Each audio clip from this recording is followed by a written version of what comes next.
웨비나 진행 전에 몇 가지 안내사항 먼저 말씀드리겠습니다. 궁금하신 점은 하단 Q&A 버튼을 눌러서 질문을 남겨주시면 되겠고요. 웨비나 후반에는 참석자들에게만 제공되는 혜택 안내가 있을 예정입니다. 또한 마지막으로는 웨비나 중간에 깜짝 퀴즈가 있을 예정이오니 퀴즈의 정답을 맞추신 분들 중 5분을 추첨하여 저희가 선물을 증정해 드릴 예정입니다. 끝까지 웨비나에 참석해 주시면 정말 감사하겠습니다. 네, 본격적으로 웨비나 한번 시작해 보도록 하겠습니다. 귀한 시간 내시어 토스페이먼츠 웨비나에 참석해 주신 여러분 감사합니다. 토스페이먼츠의 고객사 성공 사례를 들어보는 1부 브랜드 초대석에서는 국내를 넘어 전 세계를 사로잡은 K뷰티 대표 브랜드 VT 코스메틱의 최철호 부사장님 모시고 이야기 나눠보겠습니다.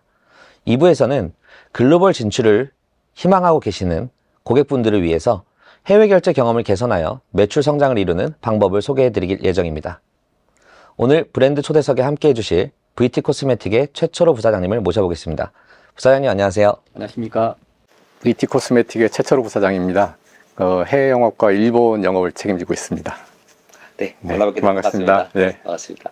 네, VT 코스메틱은 대표 제품 리들샷을 중심으로 2016년 중국 수출액 100억 원 돌파를 시작으로 아시아 주요 거점 시장인 일본 진출 후 매출 1000억 원을 돌파했습니다. 또한 2년 연속 아마존 탑 브랜드로 선정되면서 아시아를 넘어 북미 시장까지 성공적으로 진출하고 있는 K뷰티의 대표 브랜드입니다. 대기업도 하기 어려운 이런 성과를 인디 뷰티 브랜드가 낼 수 있었던 비결이 혹시 무엇일까요, 부사장님? 비결은 없고요. 그러니까 이제 인디 브랜드든 대기업 브랜드든 다들 열심히 하고 있고 나름대로 전략을 짜고 있고 하고 있는데 저희도 그들과 마찬가지로 열심히 노력하고 있고 그때그때 맞춰 전략을 짜고 있는데 저희가 조금 더 운이 좋아서 그 기회를 받지 않았나 그렇게 생각합니다. 네, 참 겸손하신 것 같네요. 네, 그럼 이번 파트부터 최철호 부사장님께 마이크를 넘겨서 VT만의 노하우를 조금 더 자세히 들어보도록 하겠습니다. 인디 뷰티 브랜드의 인기 상승을 이제 품질력, 가격 경쟁력, 시장 변화에 빠른 대응이라고 이렇게 정리를 했는데 뭐 더 많은 이유가 있을 겁니다. 있겠죠. 근데 이제 그 뷰티 브랜드 같은 경우는 그 변화의 속도가 너무 빨라서 진짜 눈 깜빡할 새라는 말이 맞을 정도로 정말 빠릅니다. 그렇다면 그 뷰티 브랜드로서 본다면 그거를 쫓아가기에 엄청나게 힘든 시장인 것이죠. 그래서 저희가 인디 브랜드의 인기 상승이라 보면 단점이 장점화됐다 이런 생각을 좀 갖습니다. 예를 들어 갖고 기존의 방식으로 하면은 잘 갖춰진 조직력과 시스템, 뭐 좋은 인력이 있으면 꼭 성공한다라는 어떤 보장이 된다면 지금 현재는 그거 자체가 속도를 느리게 하는 게 아닌가 하는 생각을 합니다. 특히 뷰티 브랜드에서는. 그러니까 지금 소비자의 트렌드를 빨리 읽고 그거에 맞춰서 빠르게 대응을 해야만이 살아남을 수 있는 시장인데 대기업과 같이 거대한 조직으로서는 1년 단위의 어떤 플랜을 짜고 그에 맞춰서 전략을 추진해 나간다면 이미 트렌드는 변해 있다. 소비자는 다른 데가 있다. 될 수 있거든요. 그래서 저희 같은 인디 브랜드들은 끊임없이 시장을 파악하고 그거에 맞춰서 소비자의 니즈를 파악하고 제품을 개발하고 마케팅을 잘 다듬어서 소비자에게 다가가고 또 실패하면 또 다시 만들고 그 속도를 굉장히 빠르게 하고 있기 때문에 그 시장에서 살아남고 있지 않느냐 그렇게 생각하고 있습니다. 특히 이제 인디 브랜드가 경쟁을 가질 수 있는 이유라면은 이제 저희 같은 경우에 이제 일본 시장을 예를 들어서 트렌드에 맞춘 제품 전략이 굉장히 중요합니다. 그러니까 사실 뷰티 브랜드들이 가장 신경을 많이 쓰는 부분이 소비자의 트렌드 중에서 제품의 성분이라든지 제품의 어떤 효능이라든지 이런 부분들을 신경을 많이 쓰고 저희가 하고 있는데 저희 같은 경우는 코로나 시기에 그 피부 트러블을 회복에 도움이 될 수 있는 시카 성분을 저희가 일본에 선보였었고요. 그걸로 제가 인지도를 쌓았고 그 다음에 피부를 즉각 개선해 줄 수 있는 리들샷이라는 화장품을 개발함으로 인해서 조금 더 깊게 소비자의 마음속에 들어갈 수 있었다고 생각합니다. 실시간으로 어떻게 소비자의 트렌드를 찾을 수 있을 것인가 이런 부분들을 많이 고민합니다. 이거는 뭐 제가 말씀을 드리지 않아도 뭐 대부분이 다 알고 있는 방법이라고 생각합니다. 다 나와 있는데 그거를 어떻게 잘 내 것으로 만들 수 있느냐가 중요한 부분이고 저희는 이제 제일 많이 관심을 갖고 있는 부분이 이제 소비자 리뷰입니다. 뭐 구글 트렌드라든지 뭐 네이버 앱스라든지 그런 걸 통해서 소비자 리뷰라든지 소비자의 트렌드, 성분의 트렌드 이런 부분들을 끊임없이 저희가 파악을 하고요. 저희가 이제 특히나 더 신경 쓰는 부분은 그 온라인을 통한 어떤 데이터 확보 부분은 아주 기본 중에 기본이라고 생각합니다. 안 하면 마이너스인 거지 한다고 해서 플러스가 아니고 그런 그냥 기본이라고 생각을 하고요. 저희는 이제 오프라인의 동향에 대해서 되게 신경을 많이 씁니다. 그러니까 어느 정도까지 신경을 많이 쓰냐면 오프라인의 MD들의 어떤 반응, 추천 내용, 그리고 이제 소비자가 시장에서 소비자가 제품을 사기 전에 어떤 행위를 하면서 사는 것인가, 핸드폰으로 뭔가를 조회를 하면서 사는 것인가, 아니면 뭘 적어온 걸 사는 것인가, 아니면 아무 생각 없이 집는 것인가, 이런 동작까지도 다 저희는 파악을 하고요. 한 번 살 때 뭐까지 사는지 이런 부분들을 저희는 이제 데이터를 전부 모아서 그것도 채널별로 다 모아서 그거를 저희 제품 개발과 마케팅에다가 반영을 하고 있습니다. 실시간으로 하시는 말씀드렸듯이 데이터는 널려 있습니다. 굉장히 널려 있고요. 이거를 얼마나 자동화시키거나 얼마나 나한테 맞는 데이터를 모을 수 있는 구조를 만들 수 있거나 이 부분인데 이거는 뭐 제가 실무진이 아니니까 더 자세하게 말씀을 드릴 수는 없겠지만 이거는 굉장히 쉬운 부분이라고 생각합니다. 그렇지만 이런 부분들은 생각해야 됩니다. 데이터의 함정이라는 게 있습니다. 예를 들어 저희가 채널에서 판매 데이터들을 많이 보고 반영을 하는데 오해를 할 수 있는 부분이 어느 시점에 A라는 제품이 판매가 많이 됐다는 데이터는 어떻게 보면 과거의 데이터일 수밖에 없거든요. 제 손에 들어왔을 때는. 그렇다면 실제 그 현장에서는 그 제품이 이미 안 팔려서 걷어내질 수도 있어요. 그러니까 그 실제 현장의 반응도 파악하면서 검증을 해주지 않고 단순히 데이터만 갖고 보면은 조금 착오를 일으킬 수 있다라고 생각을 합니다. 그래서 온라인이 중요한 시장이긴 하지만 오프라인의 데이터도 충분히 보시면서 활용을 해주셔야 되지 않겠느냐라고 생각을 합니다. 그래서 저희가 그 예전같이 이제 오래된 방식으로 하면 큰 기업들이 굉장히 빅한 모델을 써서 TV에 광고를 내보내고 자기 샵에다가 물건을 쫙 깔아놓으면 소비자는 어쩔 수 없이 거기 가서 살 수밖에 없었던 시장이거든요. 그런 시장이었던 게 이제 굉장히 바뀌었죠. 지금은 이제 스몰 미디어가 많이 발전했고요. 그래서 인디 브랜드들이 스몰 미디어를 활용하는 법을 굉장히 잘 알고 있습니다. 그래서 지금 현재 상태에서 본다면은 TV 속 연예인이 추천하는 화장품보다는 내 친구가 아니면 내가 좋아하는 인플루언서가 추천하는 제품을 더 좋아하게 돼 있는 그런 시장이라고 생각합니다. 그래서 이런 부분들이 뷰티 시장의 변화를 갖고 오게 된 하나의 전기라고 생각을 합니다. 그리고 저희 같은 경우는 이제 마케팅도 보면 굉장히 다양하게 있습니다. 뭐 말씀드렸듯이 전통적인 뭐 광고라든지 모델이라든지 이런 부분들도 있고요. 또 아니면은 이제 퍼포먼스 마케팅, 비용을 투입해서 퍼포먼스 마케팅을 한다든지 인플루언서를 한다든지 다양하게 있는데 저희는 이제 거기서 제일 중요하게 생각했던 부분은 제품이 살아나야 된다고 생각합니다. 제품을 써보고 그거를 효능을 느끼고 그렇고 나서 그 제품을 선택한 거와 그냥 광고를 통해서 한번 사본 거하고는 굉장히 차원이 틀리거든요. 그러니까 재구매가 일어나는 부분만 봐도 그렇다고 생각합니다. 그래서 저희는 저희 제품을 개발했을 때 제품을 팔지 않고 먼저 써보게 하는 것, 이게 굉장히 중요하다라고 생각했습니다. 그래서 저희가 이제 리들샷을 처음 개발해서 이제 제일 먼저 시험을 한 게 일본 시장이었는데 일본 시장 같은 경우는 굉장히 까다로운 시장이거든요. 소비자들의 불만이 그냥 바로 실시간으로 접수되는 시장인데 이 제품에 대한 신뢰가 있었기 때문에 확신이 있었기 때문에 저희는 일본 시장에 먼저 해보자 해서 이제 저희가 일본 시장에 들고 갔는데 아니나 다를까 굉장히 어렵더라고요. 이 제품을 소비자한테 가기까지의 거리가 굉장히 멀더라고요. 일단 MD부터 이 제품에 대한 아프다라는 소리 하나 때문에 절대 안 된다. 이거는 100% 컴플레인이 들어온다. 이런 식의 반응이었습니다. 그래서 제가 전략을 바꾼 게 이런 식으로 제품을 팔려고 들면 안 되겠구나. 이 사람이 제품을 써보고 효능을 느끼고 이 제품을 좋아해야만이 이 사람이 우리 제품을 팔아주겠구나, 이런 생각을 갖고 저희가 이 다음부터는 저희가 제품을 팔러 간 게 아니라 제품을 그냥 선물로 드리고 왔어요. 선물로 드리고 왔는데 그거를 써보신 분들이 일주일 내에 다 전화 오셨습니다. 이제 이 제품을 써보더니 너무나 그 효과가 바르게 느껴진다. 다음날 아침에 피부결이 틀려지고 뭐 화장이 잘 받는다. 저희도 생각한 것보다 더 좋은 리액션이 오더라고요. 그래서 굉장히 확신이 들었고, 그렇게 한번 느끼신 분들은 무조건 자기네가 팔겠다라고 달려들어서 굉장히 빠르게 일부 시장에서 확장 전개가 됐고 매출이 굉장히 올라가게 됐습니다. 그래서 저희는 이제 강제적인 설득이 아니라 자발적인 체험을 통해 제품을 사용하게끔 하고, 그를 통해 자연스러운 리뷰와 컨텐츠가 쌓이게 만들었습니다. 의도는 했지만 의도대로 끌고 가지는 않았죠. 자연스럽게 되게 만들었었죠.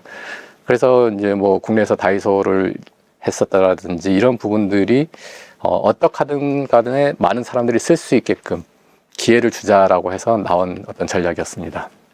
이익률 부분은 굉장히 어려운 문제일 수 있습니다. 모든 브랜드가, 모든 사업을 하시는 분들이 원하는 최종적인 목표는 돈을 버는 것일 텐데, 뭘 하더라도 이익률이 가장 문제이지 않습니까? 근데 이 뷰티 브랜드들이 경쟁이 심해지다 보니까 비용 발생이 굉장히 늘어납니다. 그 비용 발생의 대부분이 이제 마케팅 비용이라고 생각하는데요.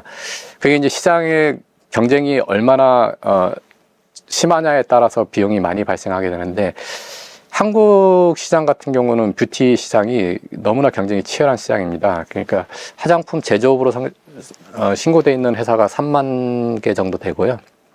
그 3만 개 중에 뭐 활동하는 데가 한 1만 개 정도 된다라고 얘기하시더라고요. 그렇다면 그 회사들이 모두가 살아남기 위해서 비용을 쏘고 마케팅을 하고 노력을 할 텐데, 그러면 그 중에 한 업체로서 똑같은 비용을 쓰고 똑같은 노력을 한다면 그만큼 효과를 볼 수가 없을 수 있거든요. 그러니까 저희 같은 인디 브랜드, 소규모 인디 브랜드들은 갖고 있는 리소스가 한계가 있습니다.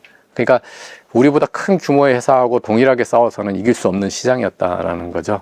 그래서 저희는 이제 아까 말씀드린 대로 그런 광고 매체나 모델이나 어떤 퍼포먼스 마케팅보다는 바이럴이나 뭔가 이렇게 자발적인 리뷰나 이런 거를 최대한 이용해보자라는 부분을 많이 썼고요. 그 다음에 화장품의 전통적인 마케팅이 아닌 쪽을 한번 보자라고 이제 저희가 접근을 했었습니다. 그래서 제가 인플루언서를 써도 뷰티 인플루언서도 쓰지만 뷰티 인플루언서가 아닌 화장품과 연관될 수 있는 뭐 약사분이라든지 의사분이라든지 아니면 가정주부의 어떤 일상생활을 하시는 분이라든지 이런 분들을 많이 협업을 했습니다. 그래서 그를 통해서 많이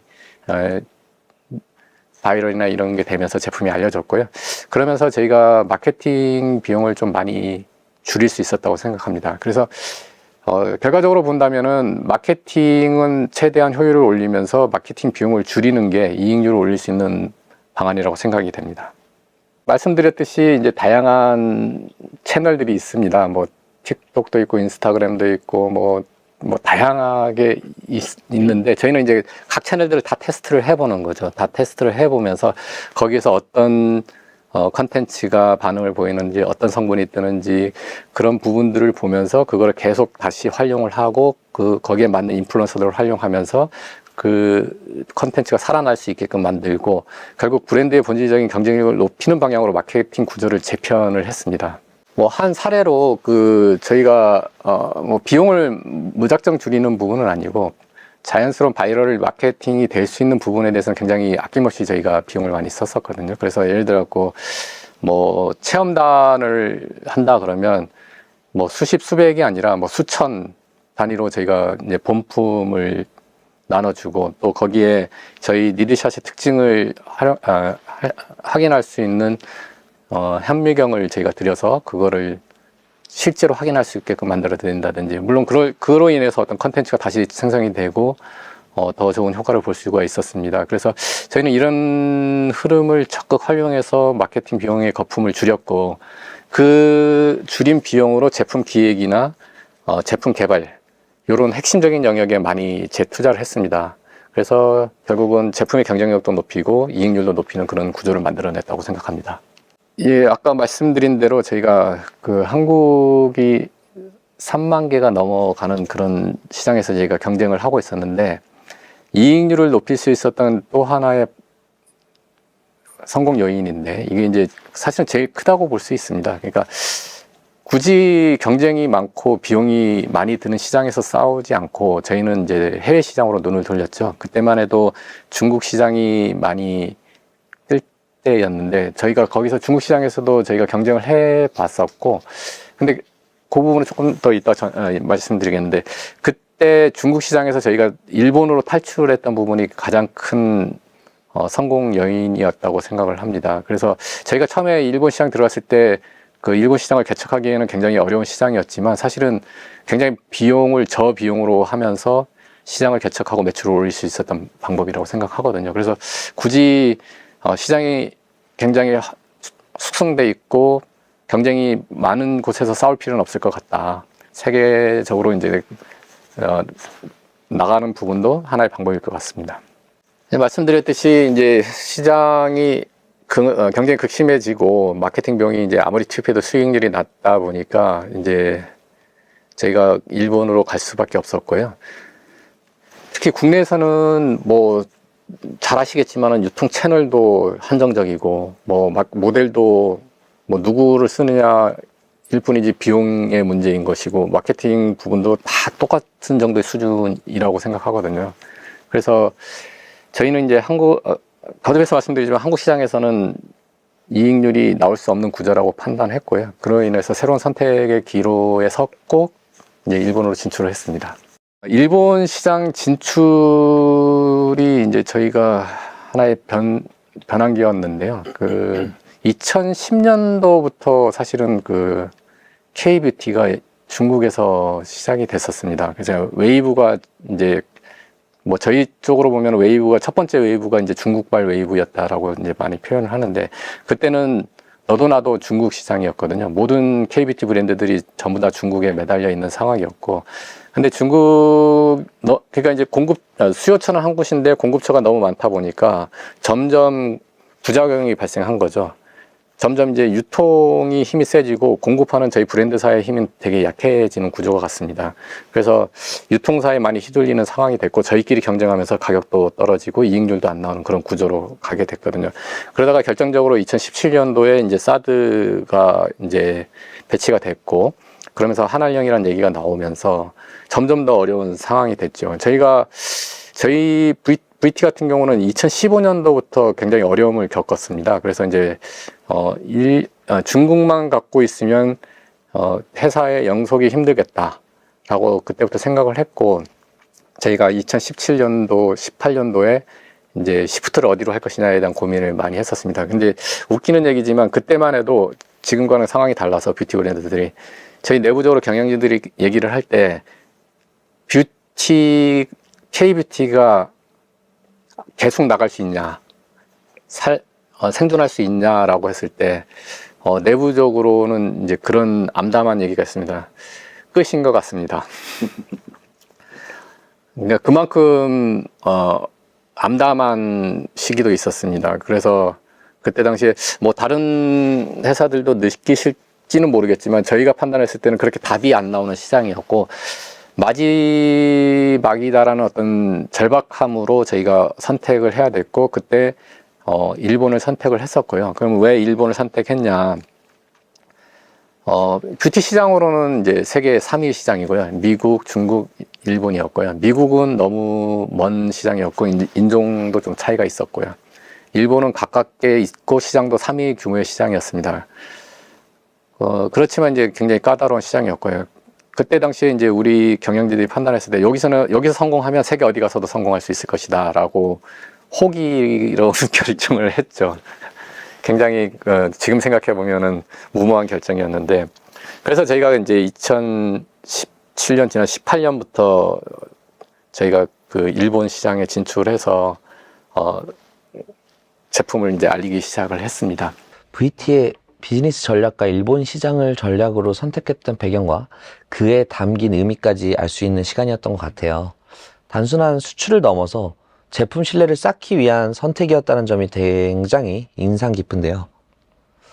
확실히 지금 내수가 포화 상태이니 그런 만큼 새로운 사업을 시작할 때 소비재든 소프트웨어든 한국 시장에서만 시도하기보다는 글로벌로 확장할 수 있는지를 보는 게 필수적일 것 같습니다. 예전에는 K뷰티의 주요 시장이 중국에 국한되어 있었다면 지금은 미국, 일본은 물론 전 세계로 확장되고 있는 추세인 것 같습니다. 특히 가장 어프로치를 많이 하고 있는 일본 시장을 꼭 짚고 넘어가야 할 것 같은데요. 최근에는 우리나라가 프랑스를 앞질러서 일본 뷰티 제품 수출국 점유율 37%로 1순위 국가라고 하더라고요. 일본 내 유명 브랜드들이 이제는 오히려 한국 브랜드를 벤치마킹하고 있다고도 하더라고요. VT는 초기 플레이어로 일본에 넘어가 괄목할 만한 성과를 가지고 금이 환영했는데요. 처음부터 수월하지는 않았다고 들었어요. 그래서 어떤 시행착오가 있었는지 일본 현지 분들의 그 분위기나 아니면 그쪽 상황은 어땠는지 조금 들어보고 싶습니다.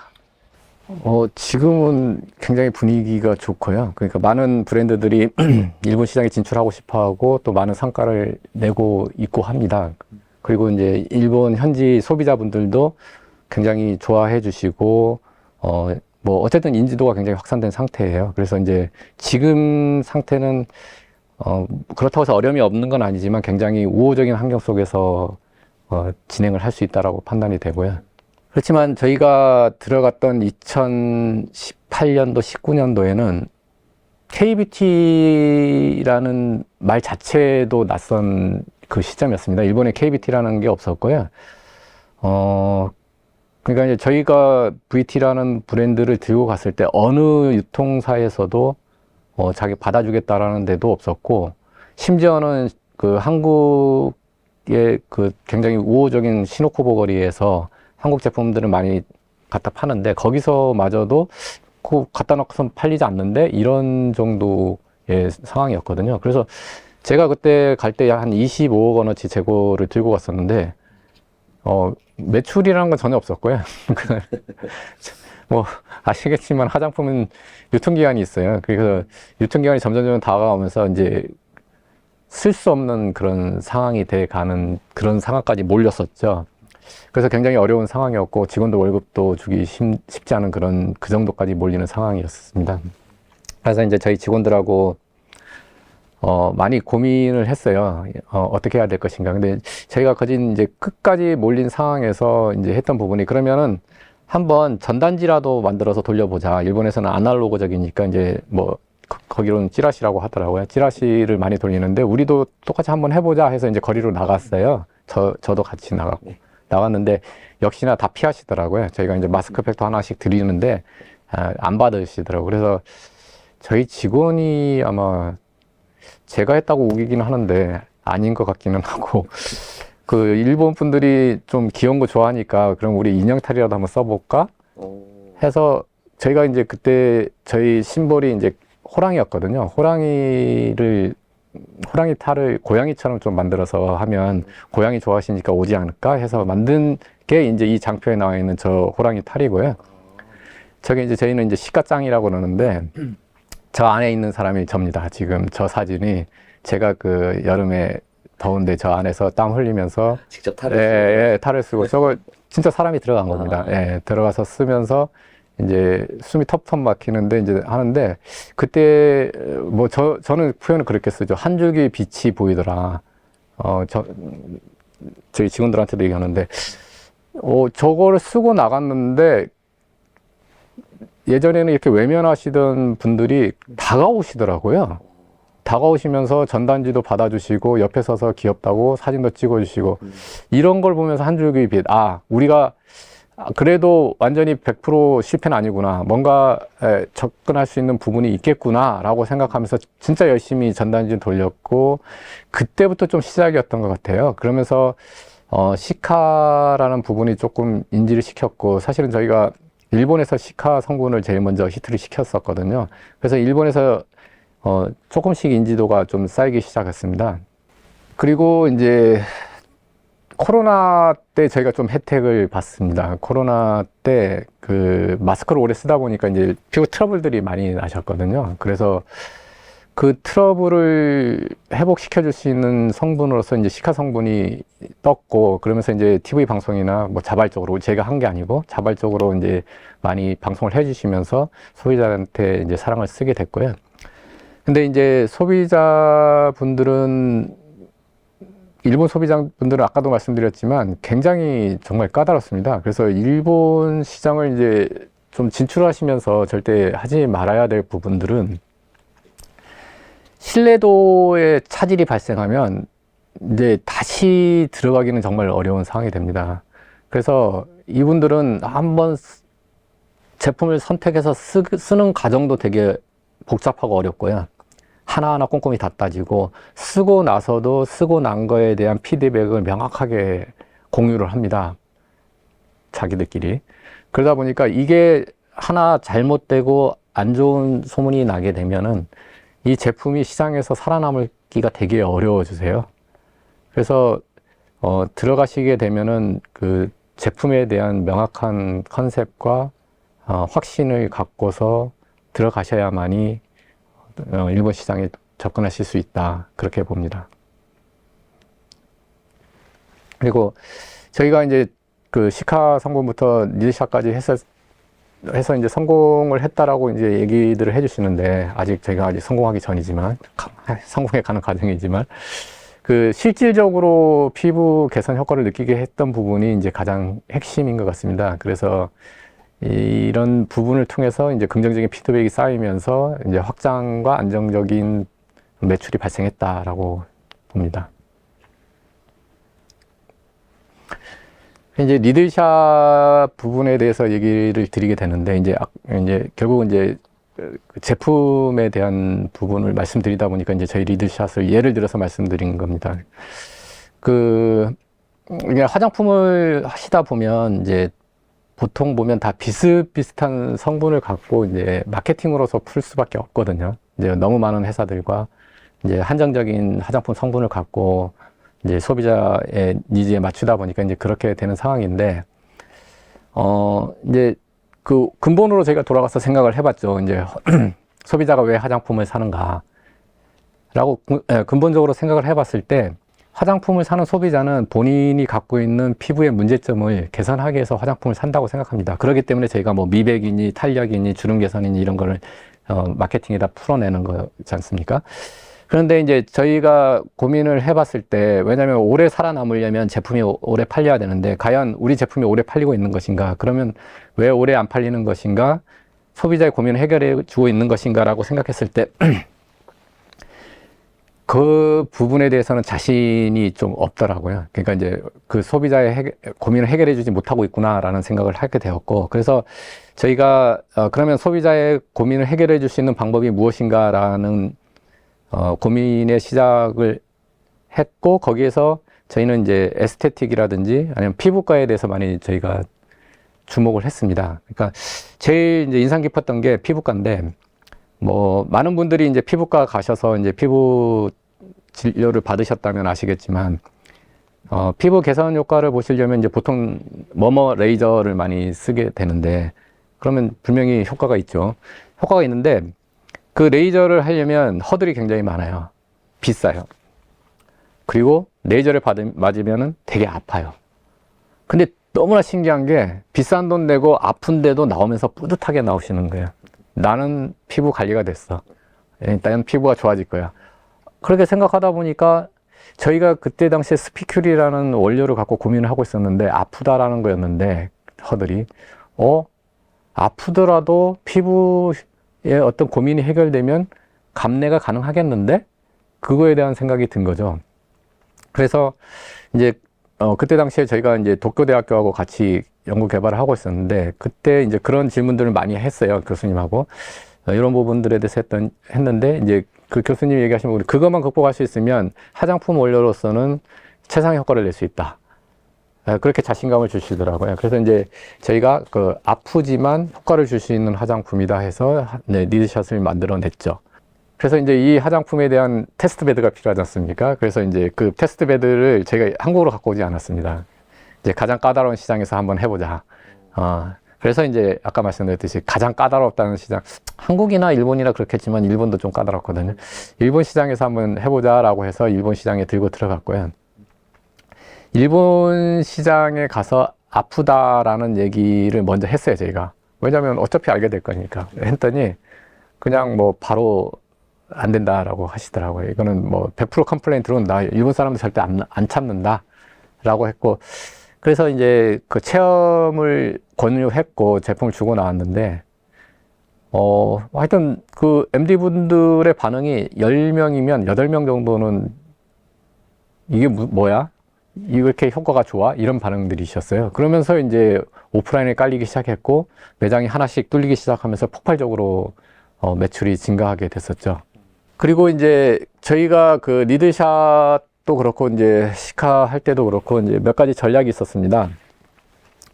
시카부터 말씀드리면은, 그 시카, 저희가 수딩 마스크라고 저게 30배 들어가 있는 다메 마스크인데, 저게 저희가 처음에 만들었던 이유가, 그 일본 시장을 공략하면서 뭔가 그 화장법에 대한 거를 우리가 만들어 버리자라는 좀 생각을 의도를 가졌어요. 그래서 우리 방식대로 오게끔 하는 게 궁극적으로는 좋은 거 아니냐라고 생각을 했고, 그때만 해도 마스크팩은 어쩌다 한번 쓰는 스페셜 케어 개념이었습니다. 뭐 한국도 마찬가지였겠지만 일본도 마찬가지였고, 꽤 뭐 싸지 않고 비싸고 번거롭고 그런 상황이었다 보니까 뭐 일주일에 한 번, 뭐 이 정도, 2주에 한 번 정도 쓰는 그런 거였다면, 저희는 이제 30매의 가격을 저렴하게 해서 원데이 원시카라고 해갖고 매일 한 장씩 써라라는 걸로 권유를 했었죠. 근데 그게 그때 코로나 기간에 맞춰서 굉장히 선풍적인 인기를 끌었고요. 그래서 이제 스페셜 케어가 아니라 매일 쓰는 케어로 자리 잡으면서 지금 4년 넘게 저 제품이 스테디하게 팔리고 있습니다. 그리고 이제 리들샷 같은 경우는 저희가 얘기하는 부분은 화장법으로서는 이제 세안 후에 0단계로 리들샷을 바르고 그 다음에 네가 원하는 걸 바르면 된다라는 부분으로 저희가 설득을 했거든요. 왜냐하면 리들샷이라는 거는 화장품이 들어갈 수 있는 딜리버리 기능을 만들어주는 거거든요. 스크래치를 내주면서. 그러면 그러고 나서 이제 본인이 갖고 있는 좋은 성분을 써주면 그 본인이 원하는 제품이 안으로 더 잘 침투된다. 그런 컨셉으로 이제 저희가 설명을 했습니다. 그래서 저희는 이제 제품만 수출한 게 아니라 사용법과 한국의 화장품 사용 문화까지 함께 수출을 했습니다. 네. 이렇게 듣고 보니까 지금은 뭐 모두가 다 알고 있는 리들샷이지만 처음에는 이런 시행착오가 있었다니 참 놀랍네요. 네. 그러면 이게 기능적으로 좋은 이런 제품들을 어떻게 팔면 좋을지 좀 그런 부분이 좀 궁금합니다. 일본 시장을 이제 계속 예를 들어서 말씀을 드리게 되는데, 일본 시장은 한국 시장하고 틀려서 이제 오프라인이 80%, 뭐 심하게는 90%까지 얘기를 하시는 분들이 있습니다. 그렇지만, 저희가 이제 이미 진출해 있지 않은 브랜드가 이제 진출을 하려고 하면 결코 녹록지 않은 시장이거든요. 그래서 저희가 권장을 해드리고 싶은 거는 우선은 온라인으로부터 접근을 하는 게 맞다고 봅니다. 그래서 저희가 맨 먼저 많이 사용하는 부분이 이제 Q10, 라쿠텐, 아마존을 많이 활용하는데 각 채널마다 특징이 있어요. Q10 같은 경우는 화장품, KBT 화장품에 약간 전문화되어 있고, 그 다음에 10대부터 한 30대 초반까지 K컬처에 많이 심취해 있는 소비자들이 있는 공간이에요. 그래서 굉장히 그 얼리 어댑터 식으로 제품을 선정하고 새로운 제품이 나왔다 그러면 사서 써보고 그런 부분이 있고요. 그 다음에 이제 라쿠텐 같은 경우는 전국구죠.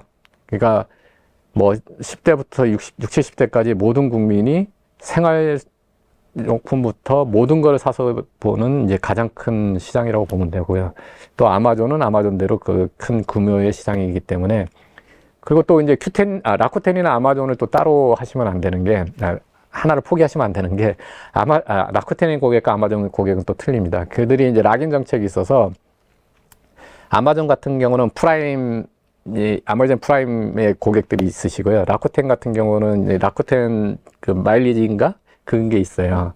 그러면 이제 고기를 쌓는 것 때문에 거기서만 구매들을 하세요. 그러니까 거기에만 있는 고객들이 있으세요. 그러니까 큐텐, 라쿠텐, 아마존은 기본적으로 다 하셔야 됩니다. 그리고 나서 이제 그 큐텐, 라쿠텐, 아마존에서 어떻게 하든지 집중을 해서 그 내가 갖고 있는 제품 카테고리 분야에서 최대한 랭크인을 시키시면서 소비자들의 반응을 체크를 하는 거죠. 진짜 이 제품의 효과를 소비자들한테 잘 전달한 건지, 소비자들이 그거를 잘 느끼고 제품을 좋아해 주시는 건지, 이 부분을 잘 체크하시면서 랭크인을 시키면서 올라가 주시면 되고요. 그 예전과 달리 요즘에는 그 오프라인에서 온라인에 랭크인 된 제품을 오히려 오프라인 매장에서 찾습니다. 이거 좀 우리한테 넣어줘. 그래서 이제 어쨌든 온라인으로 먼저 체크해보고 오프라인으로 들어갈 수 있는 이런 루트가 만들어진 거죠. 그래서 요 부분은 이제 처음에 들어가신다 그러면 오프라인을 먼저 오프라인을 먼저 진출하시는 것보다는 온라인을 먼저 진출하셔서 상황을 보시면서 전략을 짜시면 되겠다. 그리고 말씀드렸듯이 그 오프라인의 물건을 저같이 무식하게 25억을 들고 가서 인형탈 쓰시고 고생하지 마시고 온라인에 먼저 올려보시면서 제품이나 내가 갖고 있는 서비스의 어떤 반응을 체크해 보시면서 지켜보시는 게 맞다. 처음부터 너무 전력 질주하시면은 힘이 너무 빨리 빠진다. 또 이제 제일 키포인트라 그러면은 이제 일본 같은 경우는 분기별로 그 프로모션이 되게 크게 있습니다. 그래서 Q10이라면 메가割, 라쿠텐이라면 슈퍼세일, 아마존은 프라임데이 이런 식으로 블랙 프라이데이까지 있고요. 이렇게 있습니다. 그래서 이 부분에 집중을 잘 빌드업을 해서 그 메가割이나 슈퍼세일에 그 제품을 잘 띄우시게 되면 매출이 기본 대비 엄청나게 나오는 그런 경험을 하시게 될 겁니다.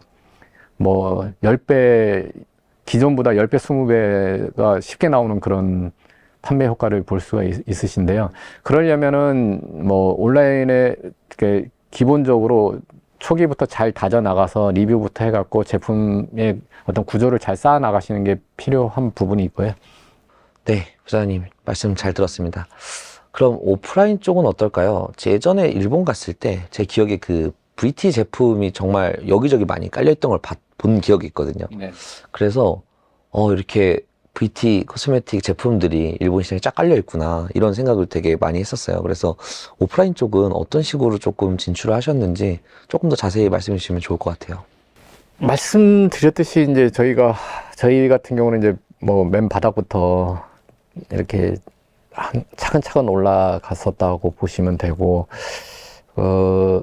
그러면서 나중에 이제 온라인을 활용했고, 그 다음에 오프라인 들어갔는데, 지금 상황으로 말씀을 드리면, 아까 말씀드렸듯이, 온라인에서 어느 정도 입지도나 어떤 브랜드의 인지도를 좀 쌓으시고, 이제 그러면 이제 오프라인과 컨택이 되기 시작하시거든요. 그러면, 온라인에서 만든 어떤 그런 인지도를 갖고서 맨 먼저 이제 보통 버라이어티를 많이 이용을 합니다. 버라이어티 샵 같은 경우는 이제 화장품 위주의 전문 매장인데 이제 로프트, 프라자, 뭐 도쿄 핸즈, 아인즈 토르페 이렇게 있습니다. 이제 이런 쪽에서 먼저 선도적으로 이제 제품이 깔리고 거기서 잘 팔리기 시작하면 이제 드럭스토어나 뭐 돈키호테, 편의점 이렇게 확장이 되거든요.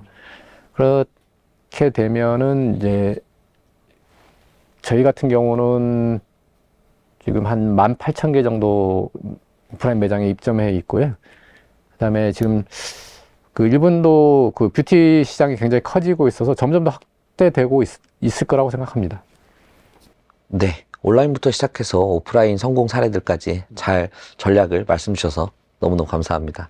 너무 재밌게 잘 들었고요. 근데 일본뿐만 아니라 그럼 다른 해외 시장은 좀 어떨까요? 예를 들어 지금 요즘 추세가 이제 동남아나 중동 그리고 뭐 북미 시장까지 많이 이제 K-뷰티의 흥행이 이어지고 있는 것 같아요. 그래서 한국의 화장법을 소개하는 숏폼이 바이럴되기도 하고 있다고 들었는데 특히 미국 소비 트렌드가 오프라인에서 온라인으로 이동하면서 미국 진출에 호재가 열린 것으로 생각되고 있어요. 실제로 미국 최대 이커머스 플랫폼인 아마존이 지난해 4분기에 매출에서 오프라인 강자 최고인 월마트를 추월하기도 했다고 들었는데요. VT도 최근에 미국 진출에 좀 집중하고 하나씩 성과를 보고 계신 걸로 들었는데 이 부분은 좀 어떻게 준비를 하고 계실까요? 미국 시장은 저희가 그 일본 다음으로 저희가 생각을 하고 있었고요. 그러니까 이제 뭐 물리적으로 거리도 멀고 문화적으로 차이가 많이 났습니다. 그래서 미국 시장도 그 오프라인보다는 저희는 이제 온라인을 좀 먼저 접근을 했고 거기서 이제 가장 먼저 봤던 게 이제 아마존 플랫폼입니다. 아마존 플랫폼 같은 경우는 미국 소비자들이 일상적으로 사용하고 있고 시장 반응을 보기에는 가장 좋은 플랫폼이거든요. 그래서 저희가 이제 제일 많이 집중했고 어떤 프로모션이나 이런 부분들 아니면 인플루언서 활용이라는 부분들을 모든 인프라를 그쪽에다 집중을 했습니다. 그래서 뭐 빠르게 아마존 US 프라임의 스킨케어 세럼 부문 3위까지 올라갈 수 있었고요. 종합 랭킹에서도 뭐 100위 안에 그러니까 64위까지 랭킹 올릴 수 있었습니다. 저희가 뭐 말씀드렸듯이 초기 입점 시부터 저희는 메인 제품인 리드샷에 완전히 집중을 했죠. 그래서 내부 키워드 광고, 외부 마케팅, 재고 운영 등 모든 게 이제 리드샷에 했고요. 공격적인 운영을 진행한 거죠. 그리고 이제 가격적인 프로모션, 뭐 경쟁 제품 대비 가격적인 이점 부과, 구매 전환율 극대화, 뭐 이런 모든 거를 다 진행했고, 그래서 이제 카테고리 랭킹 3위까지 단숨에 저희가 진행했습니다. 그리고 이제 여기서 가장 중요한 포인트는 그냥 제품을 갖고만 자꾸 설명하면 되게 어려운 부분이 있습니다. 그래서 일본의 마스크팩을 판 것처럼 한국 화장품 자체를 홍보를 했죠. 그러니까 미국은 굉장히 기본적으로 화장품 사용 그 단계가 굉장히 적습니다. 뭐 스킨 하나 바르고 로션 하나 바르고 이런 건데 저희는 뭐 토너, 크림, 뭐 세안제, 선크림 뭐 이거 다 발라야 다단계로 구성해주고 여기에 이 제품들이 좋다라는 부분을 계속 인식을 시키는 거죠. 그래서 저희는 이 부분을 최대한 많이 활용을 했고 단순히 제품 하나를 파는 게 아니라 이제 한국식 화장 루틴이란 새로운 라이프 스타일을 제안한 셈이죠. 그래서 이제 소비자 입장에서는 단일 제품 이상의 경험을 하게 되고 브랜드에 대한 신뢰와 몰입도가 훨씬 높아질 수 있었죠. 네. 특히 작년부터는 미국을 중심으로 더마 코스메틱 트렌드가 빠르게 확산되고 있는데요. 그 흐름 속에서 VT의 리드샷은 바르는 디바이스라고 불릴 만큼 홈케어 수요에 정확히 올라탄 대표적인 사례라고 볼 수 있을 것 같아요. 실제로 리드샷의 메인 소구 포인트 중 하나도 피지컬 더마 딜리버리 시스템인데요. 미국 소비자들은 이 제품에 대해서 어떤 식으로 좀 반응을 보였을까요? 어쨌든 저희 화장품의 설계가 이제 피부에 어떻게 화장품을 전달할 것이냐라는 부분이거든요. 이제 잘 아시겠지만은 이 피부는 되게 보호막이 쳐져 있습니다. 이 바깥 외부는 각질층으로 이제 보호가 돼 있거든요. 그래서 이 각질층을 뚫고서 어떤 분자 구조가 들어가기가 쉽지 않습니다. 특히나 이제 화장품은 고분자 구조거든요. 그래서 이 구멍을 뚫고 들어갈 수가 없는 구조예요. 그래서 아무리 저희가 좋은 화장품 원료에 비싼 화장품을 발라도 이 겉면만 촉촉해지지 안으로 들어갈 수는 없습니다. 그런 차원에서 이제 저희가 했던 부분은 이제 거기에 길을 내줘서 화장품 성분이 들어갈 수 있게끔 만들어주는 딜리버리 기능을 만들어준 거고요. 그 딜리버리 기능에 대한 효과는 인종과 어떤 문화의 차이와는 상관이 없이 공통적으로 효과를 볼 수가 있습니다. 그래서 이제 이 부분에 대해서 저희가 집중적으로 마케팅을 하고 알려드리고 해서 지금 실제적으로 뭐 북미, 남미, 뭐 CIS, 뭐 동남아시아 뭐 모든 지역에서 이 제품에 대한 인지도 상승 및 매출이 올라가는 그런 긍정적인 효과를 보고 있습니다. 그리고 특히나 최근에는 소비자분들도 많이 이제 그 내용들을 아시게 돼서 실제적으로 효과를 볼 수 있는 부분에 대한 특히 이제 더마 코스메틱에 대해서 많이 관심 갖고 계신데 거기에 가장 부합한 화장품이 아닌가 생각되고 있고 그렇게들 인식해주고 있으십니다. 2024년도에는 저희가 아마존 셀러 컨퍼런스에서 아마존 탑 브랜드로 선정됐습니다. 그러니까 23년도, 24년도 2년 연속 선정됐고요.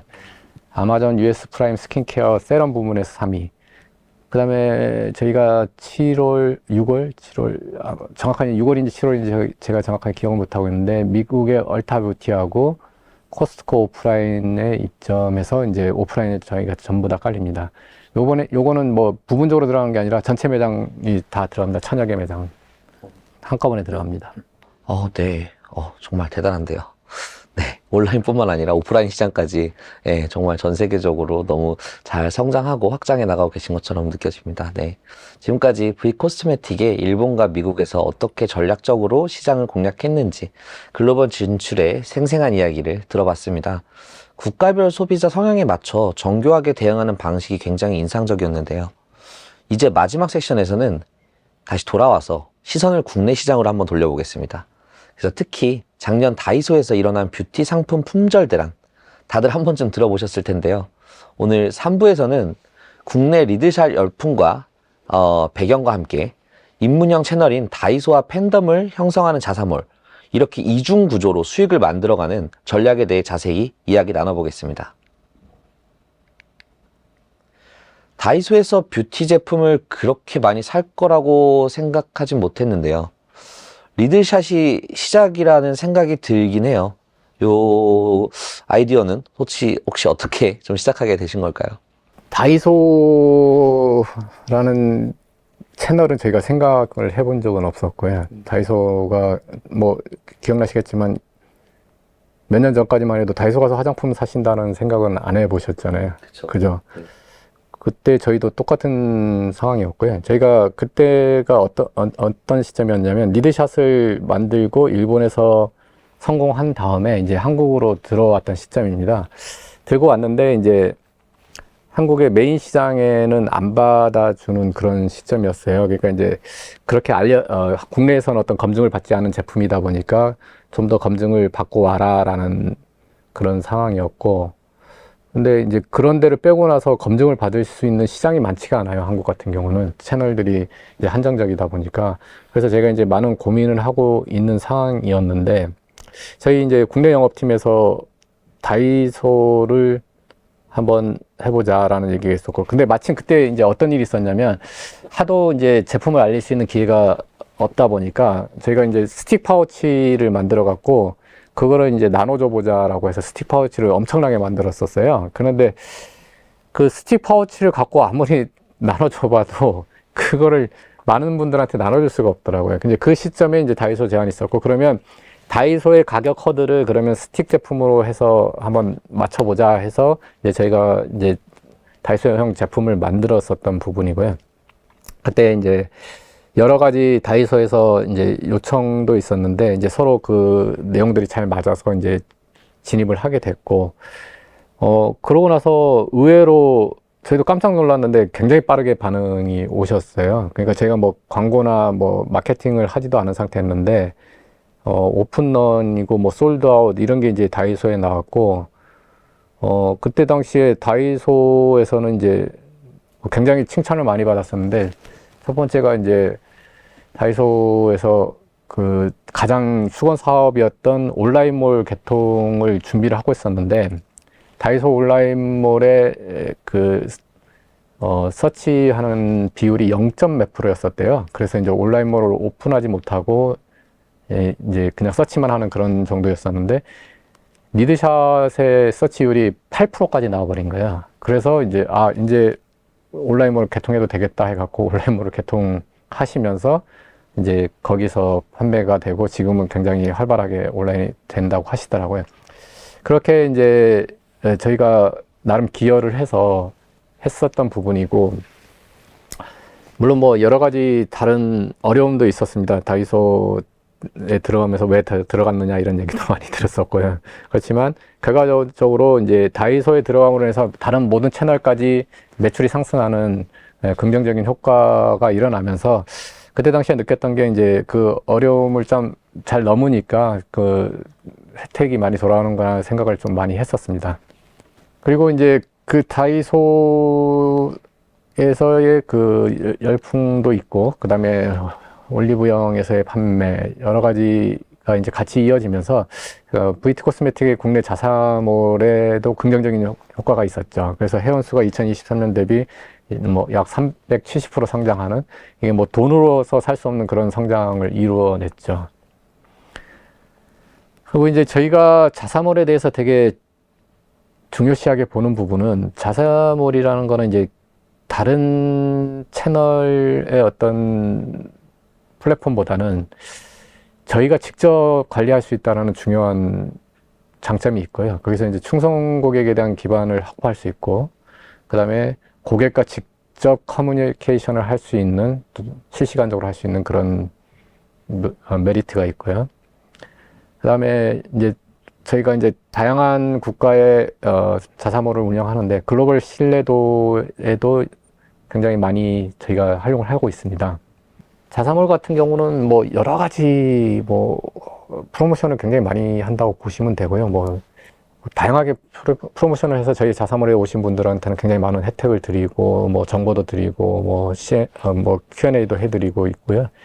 뭐 다양하게 이제 들어오시면서부터 어떤 혜택을 느낄 수 있는가에 대한 구조를 짜고, 그러면 이제 신규 들어왔을 때 혜택이 무엇인지, 또 어느 정도 구매를 하고 나시면 어떤 혜택을 받는지, 그리고 구매 가능한 회원만 살 수 있는 어떤 선물 세트를 만들어 드린다든지, 이런 다양한 부분으로 해서 이제 부스팅을 계속해 나가고 있죠.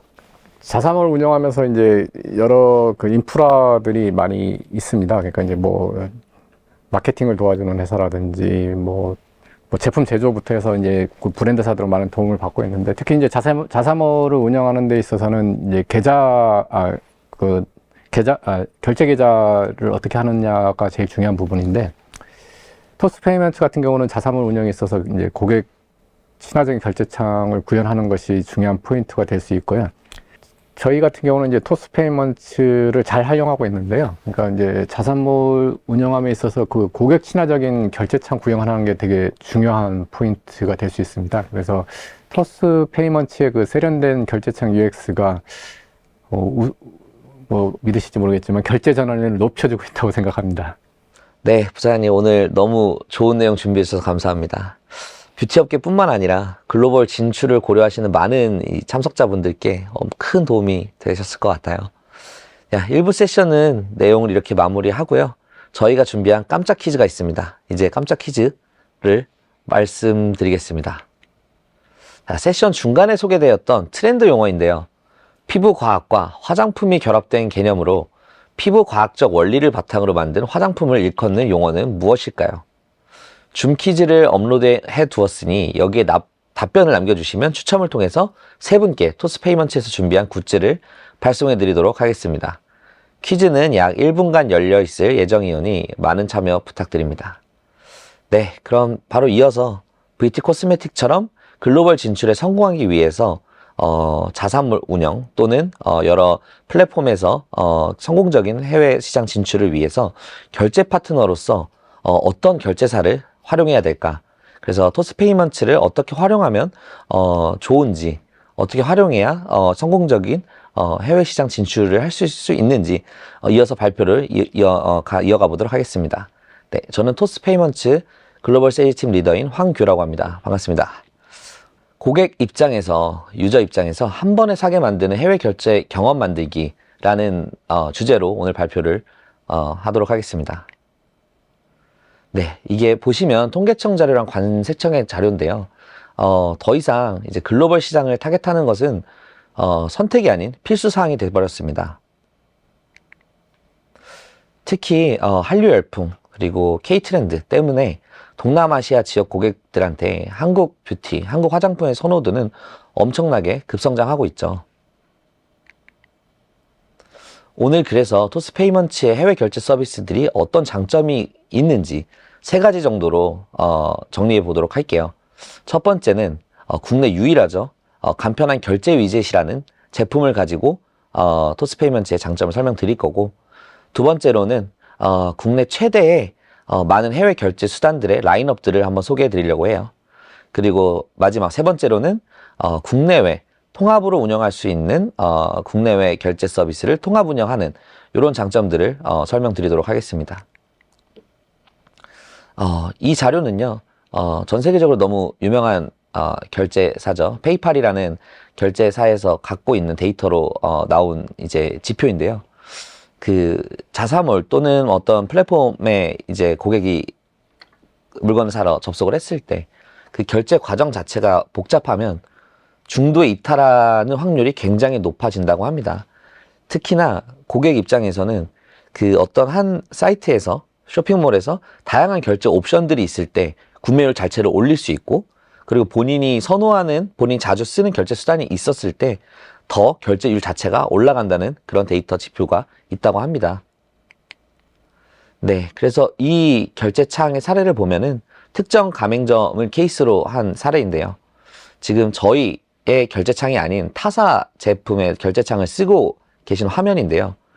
이 제품의 화면보다 저희 토스페이먼츠의 화면은 저희가 2가지 정도의 스텝을 뺐어요.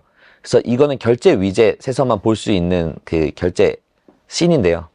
일반적으로 다른 국내 피지사 결제사들이 가지고 있는, 보유하고 있는 결제창의 순서에서 저희 토스페이먼츠는 조금 더 이 중간 과정들을 최대한 없애고 고객 입장에서 조금 더 간소하게 결제를 성공까지 일으킬 수 있는 제품을 만들기 위해서 저희가 출시한 제품이 이 결제 위젯이라는 제품입니다.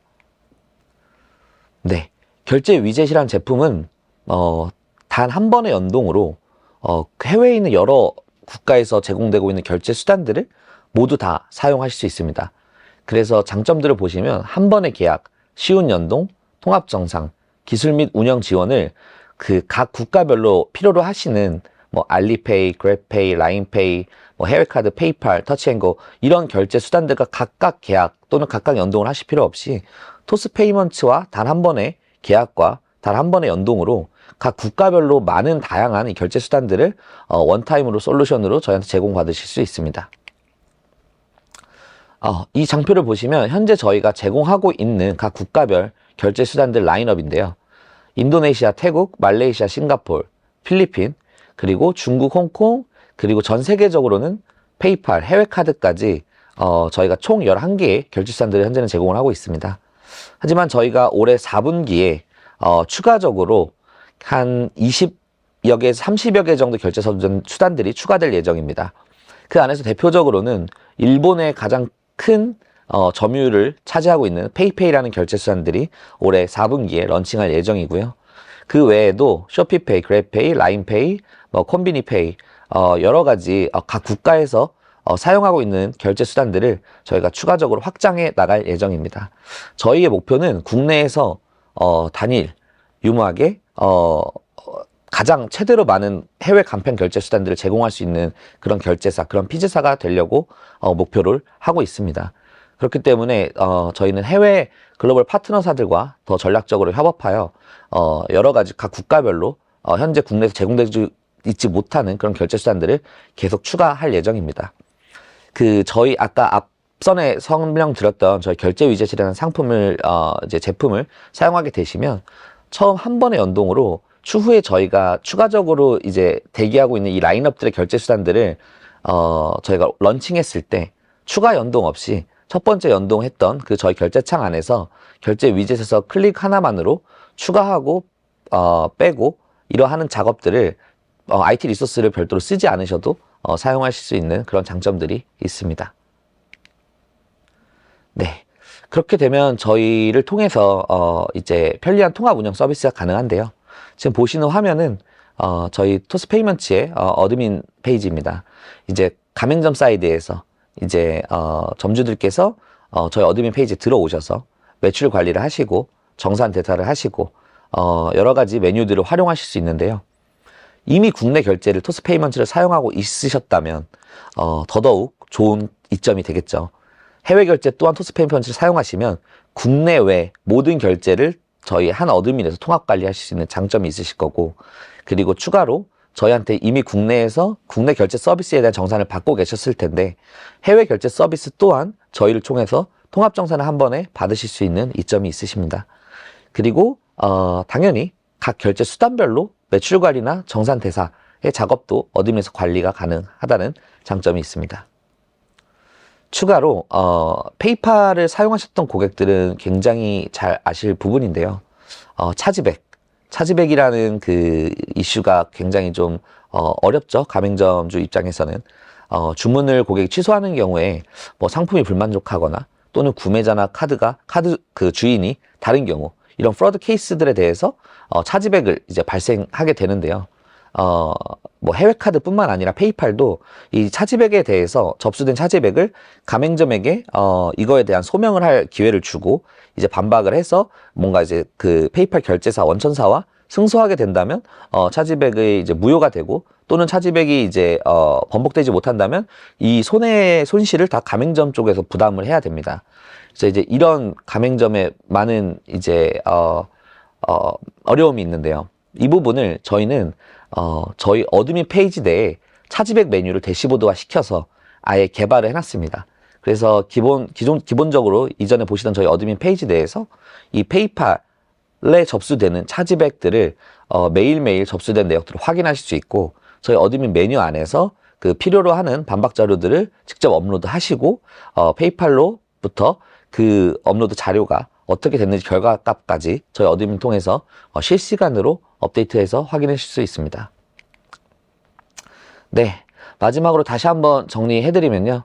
저희 토스페이먼츠는 국내에서 가장 많은 결제 수단들을 제공하는 결제사, 피지사가 되기 위해서 지금도 끊임없이 글로벌 많은 파트너사들과 협업 제휴를 하면서 늘려나가고 있습니다.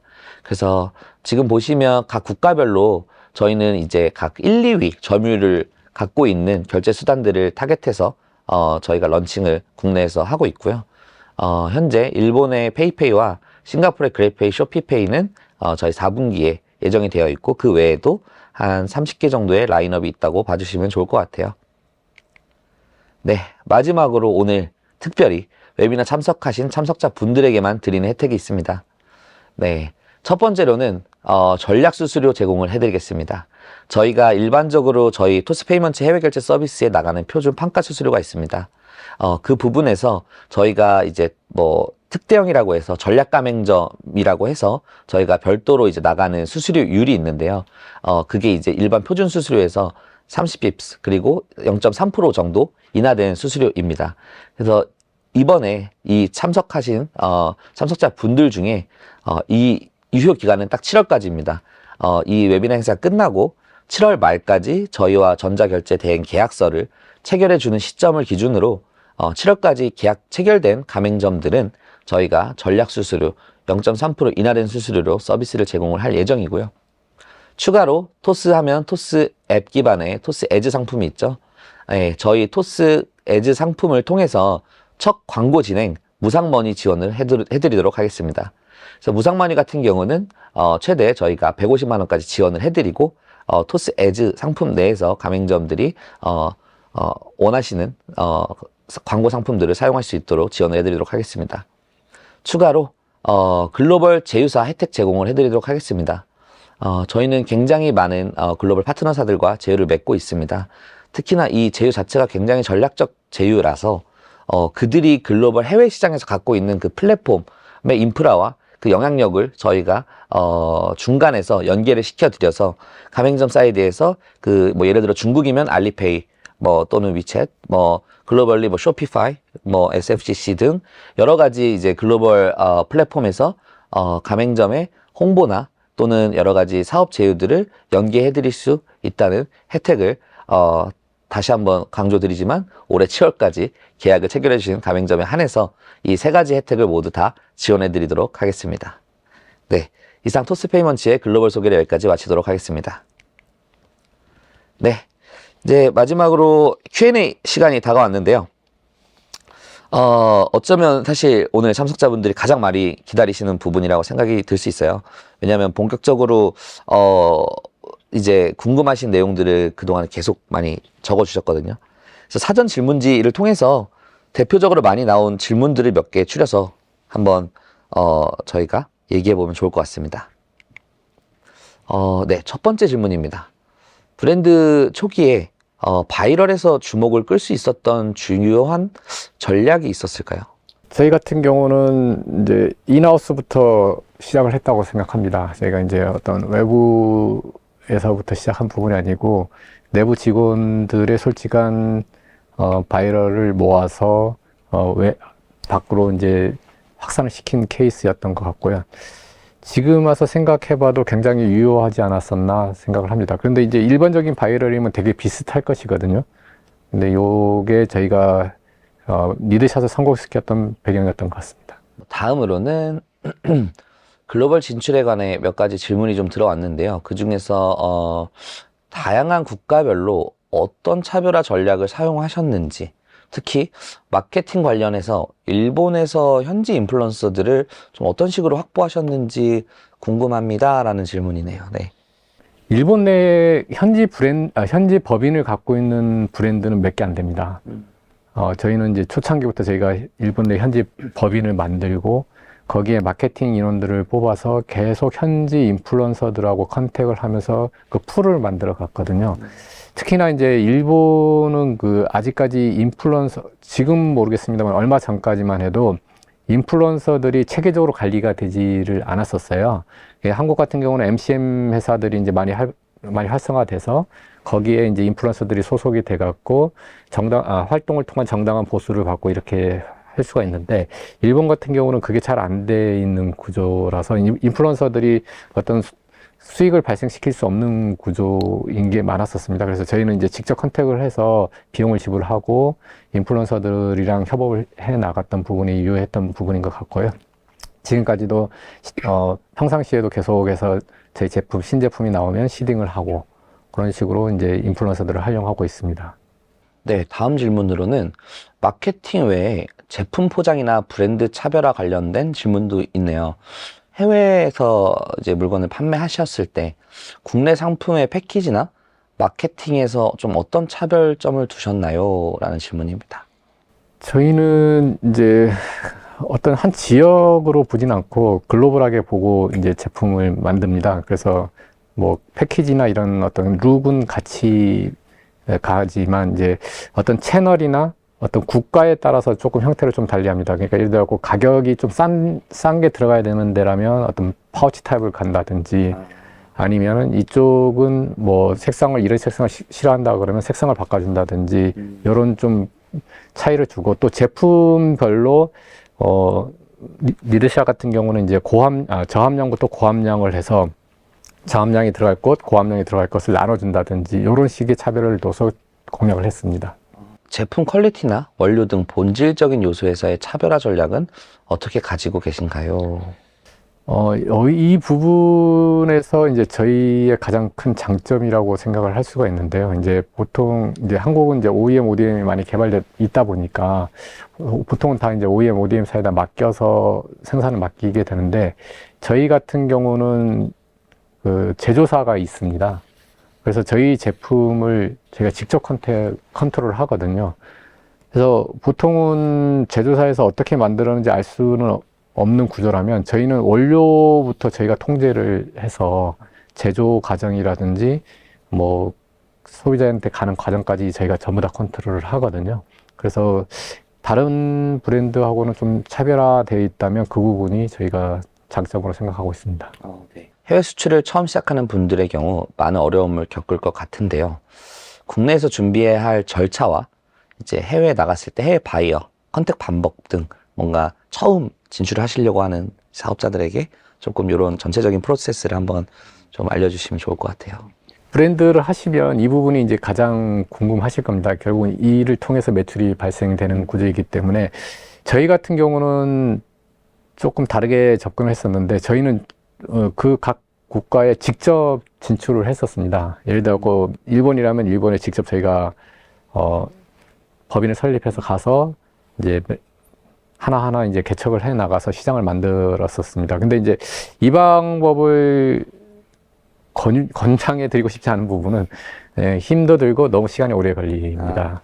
근데 이제 그때는 왜 그런 방법을 썼냐면, 시장 자체가 뭐 중국 아니면 일본 이렇게밖에 없었기 때문에 우리가 그냥 그 한 곳에 딥다이빙 할 수가 있었던 시장이었고요. 지금은 이제 시장 자체가 너무 많이 열렸습니다. 뭐 미국도 있고 어디도 있고 다 있는데, 그 모든 곳에다가 저희가 법인을 만들고 할 수는 없지 않습니까? 그래서 지금 저희가 하는 방법은 각 지역에서 잘하고 있는 유통업체들을 빠르게 선택해서 그 업체에다가 저희 제품을 빨리 실어주는 겁니다. 근데 이게 어려울 수도 있지만 굉장히 쉬울 수도 있는 게 지금 각 지역별로 잘하고 있는 유통사들이 굉장히 오픈되어 있거든요. 뭐 예를 들어 뭐 실리콘밸리 실리콘투라든지 이런 업체들은 미국이나 유럽 뭐 동남아 쪽에서 굉장히 잘하고 있습니다. 이제 그런 업체들이 실리콘2뿐만 아니라 굉장히 많은 업체들이 있는데 그런 업체들이랑 직접 컨택을 해보셔도 되고 아니면 이제 어떤 그 네트워킹을 통해서 다른 브랜드사들한테 좀 소개도 받으시면서 하나씩 검증을 해가면서 컨택을 하시면 될 것 같습니다. 마지막일 것 같은데요. 이 질문을 빼먹을 수 없죠. 글로벌 MZ 세대의 취향을 정조준하는 VT 코스메틱만의 브랜드 전략이나 향후 콜라보레이션이 계획이 있으시다면 그게 궁금합니다. 혹시 뭐 다음 대형 만약에 아이템이 있으시다라고 하면 그런 힌트, 떡밥을 살짝 공개해 주실 수 있을까요? 뭐 잘 기억들을 못 하실 수는 있지만 저희가 그 방탄소년단도 저희 모델이었었습니다. 오, 예, 예. 그래서 이제 MZ들하고 이제 컨택을 굉장히 많이 했었던 브랜드이고, 뭐 콜라보 같은 경우, 뭐 방탄소년단하고 저희가 향수도 만들어서 굉장히 많이 예, 히트하기도 했었고, 그 다음에 뭐 다양한 콜라보를 정말 엄청나게 많이 합니다. 뭐 일본의 살리오라든지 아니면 디즈니라든지 뭐 굉장히 많은 제품을 하고 있고, 그거는 뭐 다른 브랜드들도 마찬가지인 거고요. 요거는 뭐 특별한 부분은 아닌 것 같고, 이제 저희가 이제 조금 준비하고 있다고, 이제 아직 뭐 공표된 건 아닌데 비밀인데. 네. 대비. 예, 대비인데. 살짝이라도 맛만. 예, 그냥 크게 얘기하겠습니다. 네. 저희가 이제 리드샷으로 가면서 약간 연령대가 높아졌어요. 예, 그러니까 이제 전 연령층으로 가버리다 보니까 약간 그 연령층이 높아졌다고 제가 판단을 합니다. 그래서 조금 더 MZ 쪽으로 가기 위해서 어떤 전략을 쓸 것인가 고민을 하고 있고, 그게 이제 세컨 브랜드가 될지 아니면 제품 누구에서 MZ 취향을 맞출 것인지에 대한 고민을 하고 있고, 그 타겟을 맞춰서 제품을 구상하고 있습니다, 저희가. 이 정도면 충분한 히트가 될 것 같습니다. 네, 알겠습니다. 부사장님의 말씀을 이제 끝으로 오늘 웨비나는 여기서 마무리하려고 합니다. 네, 정말 긴 시간 동안 저희 웨비나를 시청해주신 모든 참석자 여러분들께 감사드립니다. 네, 앞으로도 토스페이먼츠는 고객사 여러분들을 위해 다양한 인사이트 세션을 준비하고 있습니다.